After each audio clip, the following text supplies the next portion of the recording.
Hey everyone, Donut here. So I was gonna talk about this in my Leo recap on Friday, but ABC News is being ABC News, so I thought I'd discuss it with you guys now. The title of the article released by ABC News yesterday, March the 28th, is Killing of Three Teens During Burglary May Test Oklahoma Stand Your Ground Law. So this must be a really complex situation, lots of legal variables involved if it's going to test the stand your ground law in Oklahoma. There's got to be something screwy about this whole situation for it to test the stand your ground law. So what happened between these three people right here and Mr. Zach Peters, who lives in the home? This is ABC News reporting right here. Three teen burglary suspects were shot and killed Monday by a homeowner's son armed with an assault rifle in Oklahoma, which has a stand your ground law. Authorities said they had not determined if the shooter, who was armed with an AR-15, would face charges. Like I said, there's got to be something weird about this incident where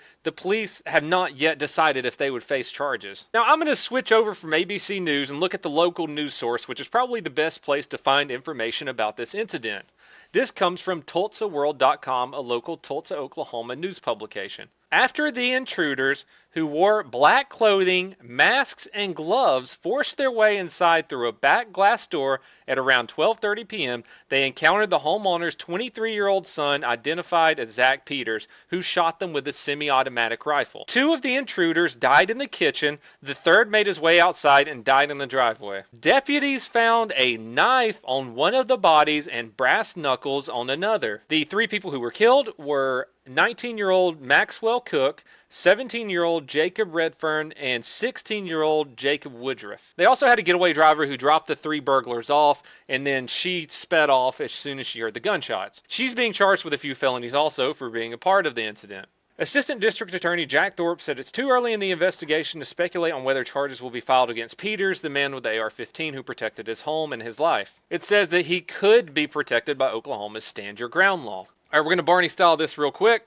Three guys in face masks wearing gloves forced their way into Mr. Peters' home. Two of the guys were armed, one with brass knuckles, one with a knife. From what the reports say, he met them in the hallway with his AR-15.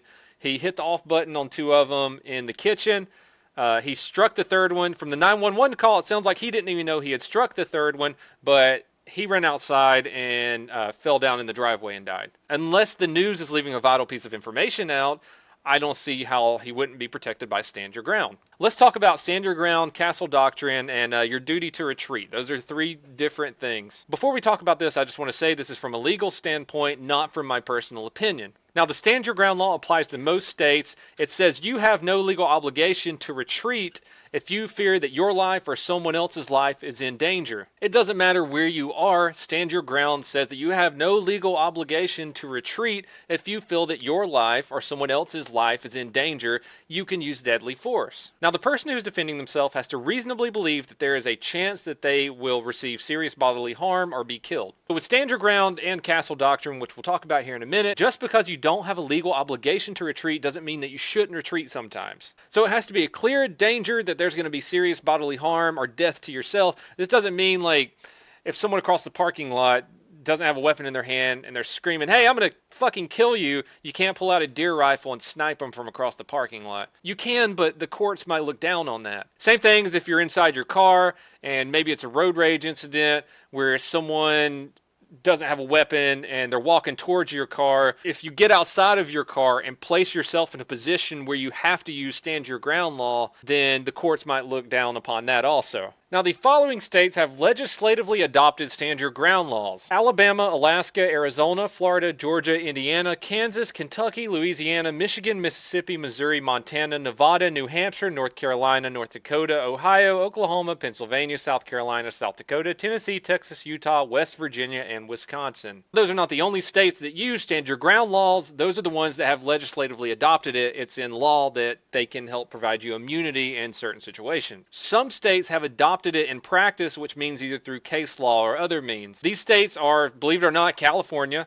Colorado, Idaho, Illinois, New Mexico, Oregon, Virginia, and Washington. Now, there are a few things that can prevent you from using the Stand Your Ground defense, such as you can't be committing a crime. If you use a firearm, you have to legally be carrying it. We're not going to get too deep into these. We're just kind of going over what these generally mean. All right, so now let's talk about the castle doctrine, which is kind of like standing your ground, but there's a lot of differences. In most cases, in states where the stand your ground defense can be used, the castle doctrine defense can be used. But there are a few stipulations to this, whereas stand your ground can apply in public places. Under states that only use the castle doctrine, you have a legal obligation in public to try and retreat. Meaning that if you're faced with a threat in public, but there's a way for you to safely get away, you're legally obligated to do so.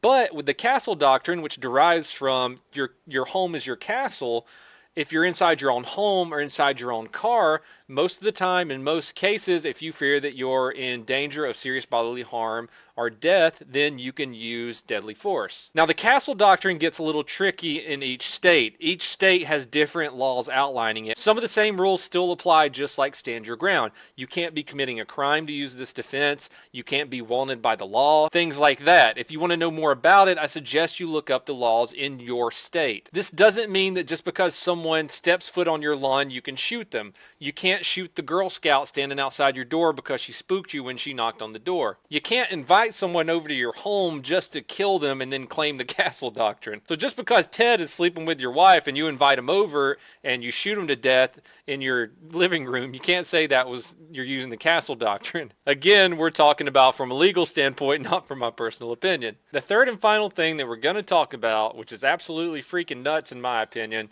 is the duty to retreat. There are some states that use the opposite of stand your ground, and that's the duty to retreat. It means that legally you have to try to get away if there's a path of escape. Whereas stand your ground states you don't have to try and get away at all if someone's threatening you with serious bodily harm or death. This means that if a jury of your peers articulates that you could have gotten away from your attacker, then you could be charged with a few felonies, including murder. Like I said, this is kind of a generalization of stand your ground, duty to retreat, and the castle doctrine. You should absolutely research the laws in your own state. My point behind all this is that I don't understand how this could test Oklahoma's stand your ground laws whatsoever. Unless something new comes to light where Mr. Peters invited them over and was like, hey, wear your masks, wear some gloves, and make sure you're armed and break in my back door. If you guys could do that, that would be great. Unless he did that, I don't understand how this could test the Oklahoma stand your ground law. Anyways, this is Donut. Make sure you absolutely research the laws in your state when it comes to self-defense. I've been wanting to put a video together about the legality of booby traps, and we're going to do that pretty soon. I'm sorry about the stream tonight. I planned on streaming tonight, but the charter internet in my area is more fucked up than chocolate cheese right now. Tomorrow's Thursday. The weekend's almost here. It's hump day. Everyone, please have a fantastic night.